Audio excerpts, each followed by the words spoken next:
Hello, I'm Werner professional driver Tia. I'm here today in my truck for the first episode of Werner's Cab Cafe.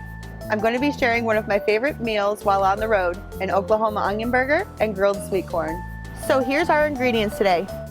Black pepper, salt, a hamburger bun, mild cheddar cheese, our hamburger patty, which I have already seasoned with salt and pepper, onions, and our sweet corn.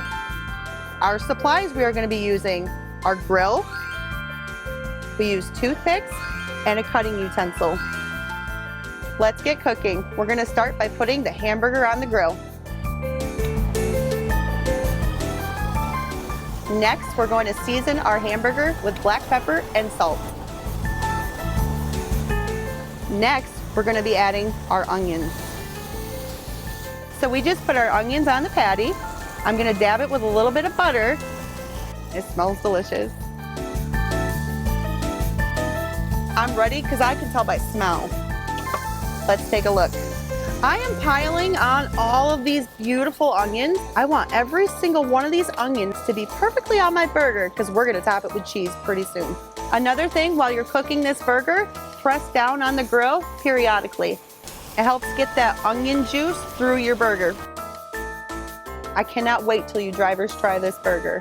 Let me know what you think. You'll be able to cook this burger and keep America moving. Oh, look at that. So this is a thoroughly cooked burger. This is exactly what we want. The onions are nice and caramelized. The burger is cooked just to where we like it.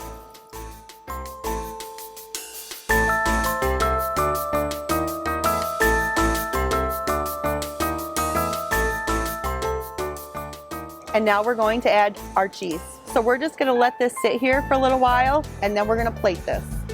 And remember, do not close the grill after you put the cheese on it.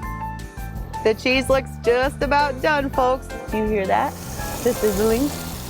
Now remember, the grill does get hot, but always remember, please be safe while cooking on your truck. Just look at this burger. I know y'all are getting hungry. So now what I have is I have prepared a plate with my bun on it. And it's very important to be safe while transferring your burger onto your bun. And when you do this, remember to use these tongs. So now we're gonna slide our burger onto our prepared bun. Make sure when you are done cooking, you unplug your grill. Congratulations, we did it. Make sure you like and comment below, and let's try this burger. Stay safe, drivers. I can't wait for you drivers to try this. Let me know how it goes.